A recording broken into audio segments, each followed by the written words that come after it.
आज है 26 अक्टूबर 2024 दिन शनिवार। Welcome back to clean news UP. चलिए देखते हैं उत्तर प्रदेश की 25 फटाफट बड़ी खबरों को। यूपी में आधुनिक डेयरी इकाइयों की स्थापना करेगी सरकार। मुख्यमंत्री योगी आदित्यनाथ ने प्रदेश में दुग्ध उत्पादन को बढ़ाने और गौपालकों को सशक्त बनाने के लिए उन्हें बड़ी सौगात दी है। योगी सरकार मिनी नंदिनी कृषक समृद्धि योजना लॉन्च कर योजना के तहत प्रदेश में आधुनिक डेयरी इकाइयों की स्थापना करेगी। इससे दुग्ध उत्पादन की गुणवत्ता और मात्रा में सुधार होगा। इसके लिए योगी सरकार 1015 लाख रुपए खर्च करेगी। यूपी में 17 नए मेडिकल कॉलेजेस की सौगात। सीएम योगी बोले, दुगनी हुई एमबीबीएस की सीटें। मुख्यमंत्री योगी आदित्यनाथ ने कहा कि इस साल प्रदेश को 17 नए मेडिकल कॉलेज की सौगात मिल रही है। इसके साथ ही प्रदेश में एमबीबीएस की सीटें भी दुगनी हो चुकी हैं। सीएम योगी शुक्रवार को महाराजगंज में प्रदेश के पहले पीपीपी मोड के केएमसी मेडिकल कॉलेज के लोकार्पण कार्यक्रम के दौरान लोगों को संबोधित कर रहे थे। मुख्यमंत्री ने कहा कि कभी गोरखपुर में पूर्वी यूपी का एकमात्र बीआरडी मेडिकल कॉलेज स्वयं बीमार हालत में था।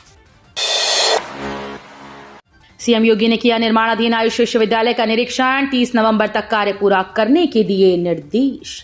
मुख्यमंत्री योगी आदित्यनाथ ने शुक्रवार शाम भटहट के पीपरी में बन रहे प्रदेश के पहले आयुष विश्वविद्यालय के निर्माण कार्यों का निरीक्षण किया। इस दौरान उन्होंने कार्यदायी संस्था के अधिकारियों को निर्देशित किया कि 30 नवंबर तक सभी बचे काम हर हाल में पूरा करें, ताकि दिसंबर माह के आयुष विश्वविद्यालय का भव्य उद्घाटन कराया जा सके। मुख्यमंत्री ने दो टूक कहा कि इस समय सीमा तक कोई कोताही हुई तो निर्माण कराने वाली एजेंसी पर सख्त कार्रवाई की जाएगी। ज्ञानवापी मामले में हिंदू पक्ष को कोर्ट से बड़ा झटका। एएसआई सर्वे की याचिका खारिज। वाराणसी फास्ट ट्रैक कोर्ट से हिंदू पक्ष को बड़ा झटका लगा है। कोर्ट ने वजूखाने समेत ज्ञानवापी के बचे हुए पूरे परिसर की एएसआई जांच कराने की मांग वाली याचिका खारिज कर दी। हिंदू पक्ष ने इस याचिका ने मुख्य गुंबद के नीचे खुदाई करने की भी मांग की थी। कोर्ट ने कहा कि संबंधित मामला पहले से हाईकोर्ट में विचाराधीन है। याचिका खारिज होने के बाद हिंदू पक्ष का कहना है कि वो हाईकोर्ट में अपील करेगा। सीएम योगी आदित्यनाथ 27 को आएंगे संपूर्णानंद छात्रवृत्ति योजना का करेंगे शुभारंभ। उत्तर प्रदेश के मुख्यमंत्री योगी आदित्यनाथ 27 अक्टूबर को सुबह 11 बजे संपूर्णानंद संस्कृत विश्वविद्यालय में आयोजित कार्यक्रम में बतौर मुख्य अतिथि आएंगे। वो यहां के दीक्षांत परिसर में आयोजित समारोह में संस्कृत के विभिन्न कक्षाओं में अध्ययन कर रहे विद्यार्थियों को छात्रवृत्ति प्रदान करेंगे। ये छात्रवृत्ति प्रथमा से आचार्य तक के विद्यार्थियों को दी जाएगी। योगी सरकार का बड़ा फैसला। यूपी के सभी डीएम और कमिश्नर को अब करना होगा ये काम। योगी सरकार ने बड़ा फैसला लिया। अब डीएम और कमिश्नर को अपने अपने जिलों में निवेश और रोजगार सृजन के संबंध में स्वमूल्यांकन रिपोर्ट देनी होगी। इस रिपोर्ट का उल्लेख उनकी एसीआर में किया जाएगा। डीएम व कमिश्नर की सालाना रिपोर्ट में यह भी अंकित होगा कि उन्होंने अपने जिले कितना निवेश कराया और कितना सीडी रेशियो बढ़ाया। ये निर्णय मुख्यमंत्री योगी आदित्यनाथ ने लिया। मुख्य सचिव मनोज कुमार सिंह ने सुबह पत्रकारों को ये जानकारी दी। यूपी के खिलाड़ियों को एक हफ्ते में दूसरी सौगात। सीएम योगी ने किया इंडोर स्टेडियम का लोकार्पण। यूपी के खिलाड़ियों को एक हफ्ते में दूसरी सौगात मिली। वाराणसी में पीएम मोदी के हाथों स्पोर्ट्स कॉम्प्लेक्स के बाद शुक्रवार को मुख्यमंत्री योगी आदित्यनाथ ने महाराजगंज में इंडोर स्टेडियम का लोकार्पण किया। यहां के चौक बाजार में महंत दिग्विजयनाथ बहुउद्देशीय इंडोर स्टेडियम उच्चतर माध्यमिक विद्यालय परिसर में बना है। सीएम योगी ने महाराजगंज में 940 करोड़ की परियोजनाओं का किया लोकार्पण। शिलान्यास। बोले, विकास को लगेंगे पंख। मुख्यमंत्री योगी आदित्यनाथ ने कहा कि प्रधानमंत्री नरेंद्र मोदी का 2047 तक आत्मनिर्भर और विकसित भारत बनाने का लक्ष्य है। इसके लिए सरकारें कार्य कर रही हैं। इस सपने को साकार करने के लिए सभी को मिलकर कार्य करने की आवश्यकता है। मुख्यमंत्री योगी आदित्यनाथ शुक्रवार को नगर पंचायत चौक परिसर में कुल 940 करोड़ 36 लाख रुपए की लागत की परियोजनाओं का लोकार्पण और शिलान्यास करने के बाद जनसभा को संबोधित कर रही थी। शहर के सभी 70 वार्ड और मंदिर और घाट पर जलेंगे दीपक। आसमान में ड्रोन बनाएंगे राम आकृति। मुरादाबाद नगर निगम और स्मार्ट सिटी की ओर से शहर में पहली बार होने जा रहे दीपोत्सव को लेकर भव्य तैयारियां की जा रही हैं। 27 अक्टूबर को होने वाले इस कार्यक्रम को लेकर पर्यवेक्षण अधिकारियों की नियुक्ति भी कर दी गई। शहर के 8 चुनिंदा स्थानों के अलावा अब कई अन्य जगहों पर दीपक जलाए जाने की तैयारी की गई है। सड़क सुरक्षा सप्ताह मुरादाबाद मंडल के 5 जिलों में 15 दिन अभियान, रोज सिर्फ 100 चालान।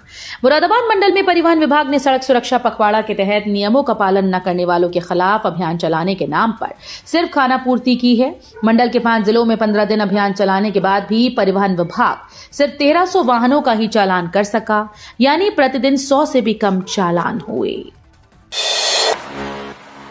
दिवाली पर जनता को तोहफा, सरसों का तेल और रिफाइंड के दाम गिरे। बढ़ती महंगाई से इस दिवाली लोगों को राहत मिली है। खाद्य वस्तुओं के दाम स्थिर होने से घर की रसोई इस बार ज्यादा महकने की उम्मीद है। सरसों तेल और रिफाइंड के दाम 5-5 रुपए प्रति लीटर कम हुए। अरहर की दाल और राजमा के दाम भी गिर गए। इससे ग्राहक और विक्रेता दोनों वर्गों में खुशी है। अयोध्या सांसद बोले, सपा देश की तीसरी शक्ति, एसपी के सामने बीजेपी प्रत्याशियों की जमानत होगी जब्त। उत्तर प्रदेश में इन दिनों उपचुनाव को लेकर घमासान मचा है। पार्टीज एक दूसरे पर आरोप प्रत्यारोप करके जनता के सामने खुद को बेहतर साबित करने में जुटी हुई हैं। इस बीच अयोध्या से सांसद अवधेश प्रसाद ने भाजपा को निशाने पर ले लिया। कहा कि सपा उम्मीदवारों के सामने भाजपा उम्मीदवारों की जमानत जब्त होगी। यूपी में 9 जिलों से गुजरकर आर्थिक व्यवस्था मजबूत करेगा ये एक्सप्रेसवे। उत्तर प्रदेश में तेजी से बढ़ते एक्सप्रेसवे नेटवर्क के बीच एक और अहम प्रोजेक्ट जुड़ने जा रहा है। गाजियाबाद से कानपुर तक बनने वाले इस एक्सप्रेसवे के माध्यम से न केवल सफर आसान होगा, बल्कि इससे जुड़ने वाले 9 जिलों को भी विकास की नई दिशा मिलेगी। गाजियाबाद के कानपुर के इस 380 किलोमीटर लंबी ग्रीनफील्ड एक्सप्रेसवे का निर्माण किया जा रहा है, जिसे गाजियाबाद कानपुर एक्सप्रेसवे का नाम दिया गया है। दिल्ली एनसीआर से वृंदावन जाना और आसान, यमुना एक्सप्रेसवे से जुड़ेगा ग्रीनफील्ड एक्सप्रेसवे। वृंदावन के बांके बिहारी मंदिर को यमुना एक्सप्रेसवे से जोड़ने के लिए बनने वाले ग्रीनफील्ड एक्सप्रेसवे के अलाइनमेंट में बदलाव किया गया। 101 किलोमीटर के बजाय अब 102.1 किलोमीटर से शुरू होगा। यहीं पर नेशनल हाईवे 44 से यमुना एक्सप्रेसवे के समानांतर आने वाली 7 किलोमीटर लंबी सड़क जुड़ेगी। गाजियाबाद और खैर सीट पर भी सपा ने उतारे उम्मीदवार। उत्तर प्रदेश में 9 सीटों के उपचुनाव के लिए समाजवादी पार्टी ने सभी 9 सीटों पर प्रत्याशियों का ऐलान कर दिया है। सपा ने अलीगढ़ के खैर और गाजियाबाद जिले की सदर सीट पर प्रत्याशी घोषित किया। इससे पहले समाजवादी पार्टी ने मुरादाबाद के कुंदर की विधानसभा सीट पर हो रहे उपचुनाव के लिए हाजी मोहम्मद रिजवान को प्रत्याशी घोषित किया था। झांसी जा रही इंटरसिटी ट्रेन की बोगी में चिंगारी के साथ निकला धुआं, यात्री कूदकर भागे। रेलवे स्टेशन महोबा से चलकर झांसी जा रही खजुराहो उदयपुर इंटरसिटी ट्रेन की एक बोगी में चिंगारी उठने के साथ धुएं का गुबार निकलने लगा। बोगी में आग लगने की आशंका को लेकर यात्रियों में अफरा तफरी मच गई। तमाम यात्री ट्रेन से कूदकर भागने लगे। मऊरानीपुर रेलवे स्टेशन पर ट्रेन रोककर आग बुझाई गई। इस दौरान करीब 40 मिनट तक ट्रेन खड़ी रही। नोएडा एयरपोर्ट और आईजीआई के बीच अलग रहेगा air root. Noida international airport के संचालन को आईजीआई दिल्ली एयरपोर्ट से स्वतंत्र रखा जाएगा। इसके एयर रूट को इस तरह से तैयार किया जा रहा है कि दोनों हवाई अड्डे अपने अपने मार्गों के साथ स्वतंत्र रूप से काम करेंगे और आपसी निर्भरता नहीं होगी। ये निर्णय एनसीआर क्षेत्र में बढ़ती हवाई यातायात की मांग को देखते हुए लिया गया है। भाजपा की हार का रिकॉर्ड बनेगा करहल उपचुनाव। अखिलेश ने योगी सरकार पर साधा निशाना। मैनपुरी जिले के ग्राम देहुली स्थित डिग्री कॉलेज में पहुंचे सपा के राष्ट्रीय अध्यक्ष अखिलेश यादव ने योगी सरकार की नीतियों की जमकर खिल्ली उड़ाई। उन्होंने कहा कि कानून व्यवस्था को लेकर सरकार की जीरो टॉलरेंस नीति ही जीरो हो गई। $1 ट्रिलियन अर्थव्यवस्था का मतलब ही सरकार को पता नहीं। महंगाई, बेरोजगारी ने लोगों को परेशान कर रखा है। पिछले 10 सालों में उत्तर प्रदेश में सर्वाधिक भ्रष्टाचार बढ़ा है। करहल में भाजपा प्रत्याशी को लेकर अखिलेश यादव ने कहा कि सपा पर परिवारवादी होने के आरोप भाजपा के लोग लगाते हैं। धनतेरस में घर बसाने का सपना होगा पूरा, दिवाली पर रखी जाएगी नींव। दिवाली पर घर बनाने का सपना देख रहे लोगों के लिए अच्छी खबर है। खुद के घर का जो लोग सपना देख रहे थे, उनका ये सपना दिवाली पर पूरा हो सकता है। इसकी शुरुआत धनतेरस से हो जाएगी। मकान बनाने का सपना और कहीं नहीं बल्कि बरेली में पूरा होगा। दरअसल बरेली विकास प्राधिकरण की ओर से ग्रेटर बरेली आवासीय योजना भूखंडों देने जा रहा है। धनतेरस पर लॉटरी ड्रॉ होगा और दिवाली के दिन प्लॉट पर नींव रखी जा सकेगी। साधु के वेश में भीख मांग रहे थे मुस्लिम समुदाय के 3 लोग, ग्रामीणों ने पकड़कर पीटा। यूपी की बस्ती में साधु का भेष धरकर मुस्लिम समुदाय के लोगों को भीख मांगना भारी पड़ गया। शक होने पर ग्रामीणों ने उनसे पूछताछ की। इसके बाद तीनों को पकड़कर पीट दिया गया। साधुओं की पिटाई की खबर पाकर पुलिस मौके पर पहुंची और दोनों को पकड़ लिया। सपा ने पीडीए पर चला दांव तो बीजेपी ने काडर पर जताया भरोसा। उत्तर प्रदेश के 9 विधानसभा सीटों पर होने वाले उपचुनाव के लिए एनडीए और इंडिया गठबंधन की तरफ से प्रत्याशियों का ऐलान कर दिया गया। इंडिया गठबंधन के सभी प्रत्याशी सपा के सिंबल पर चुनाव लड़ रहे हैं, तो वहीं एनडीए की तरफ से 8 सीटों पर बीजेपी और 1 सीट पर रालोद का प्रत्याशी मैदान में है। लोकसभा चुनाव में पीडीए फॉर्मूले की सफलता से उत्साहित सपा मुखिया अखिलेश यादव ने एक बार फिर से इस पर दांव लगाया है।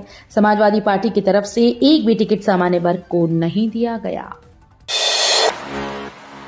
स्पीड बोट और मिनी क्रूज से मिनटों में संगम पहुंच सकेंगे श्रद्धालु। प्रयागराज में महाकुंभ 2025 को श्रद्धालुओं के लिए सुगम और सरल बनाने की तैयारियां पूरे जोरों पर हैं। मेला प्राधिकरण, जिला प्रशासन और नगरीय निकाय के सभी विभाग योगी सरकार के निर्देशों के मुताबिक दिव्य भव्य नव्य महाकुंभ को साकार करने में जुटे हैं। इस क्रम में यूपी टूरिज्म श्रद्धालुओं और स्नानार्थियों को विशेष सुविधा देने जा रहा है। इस महाकुंभ में पहली बार यूपी टूरिज्म की ओर से मिनी क्रूज और स्पीड बोट की सुविधा भी उपलब्ध कराई जाएगी। यमुना प्राधिकरण का होगा विस्तार। यमुना औद्योगिक विकास प्राधिकरण ने एक महत्वपूर्ण कदम उठाते हुए यमुना सिटी का क्षेत्रफल बढ़ाकर बुलंदशहर जिले के चौला रेलवे स्टेशन तक विस्तृत कर दिया। इस विस्तार के तहत पहले से शामिल 55 गांव की अतिरिक्त 45 और गांव को यमुना सिटी में सम्मिलित किया गया है। यमुना प्राधिकरण के मास्टर प्लान 2041 के अनुसार चौला रेलवे स्टेशन के निकट 1500 हेक्टेयर भूमि पर एक विशाल लॉजिस्टिक पार्क का निर्माण किया जाएगा। भारत चीन सीमा विवाद पर बनी सहमति, लेकिन चुनौतियां भी साथ, कितना भरोसेमंद ड्रैगन।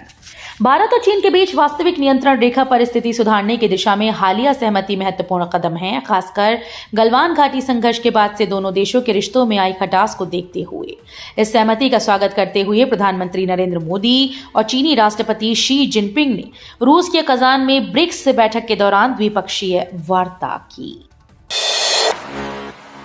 आजाद नगर डिपो में बनेगा रोडवेज ई बसेस का टर्मिनल। माती और उन्नाव डिपो में बनेंगे चार्जिंग पॉइंट। कानपुर शहर से नए साल में इलेक्ट्रिक रोडवेज बसेस के संचालित होने की उम्मीद है। बसेस लखनऊ, फर्रुखाबाद, झांसी, कन्नौज, औरैया, फतेहपुर, सीतापुर समेत अन्य शहरों के लिए आवाजाही करेंगी। ई बसेस का टर्मिनल आजाद नगर डिपो में बनाया जाएगा। डिपो की डीजल बसेस को दूसरे डिपो में शिफ्ट करने की तैयारी है। इसका प्रस्ताव उत्तर प्रदेश परिवहन निगम मुख्यालय भेज चुका है। तो ये थी आज की 25 फटाफट बड़ी खबरें। अगर आपको न्यूज पसंद आई हो तो वीडियो को लाइक और शेयर जरूर करें। धन्यवाद।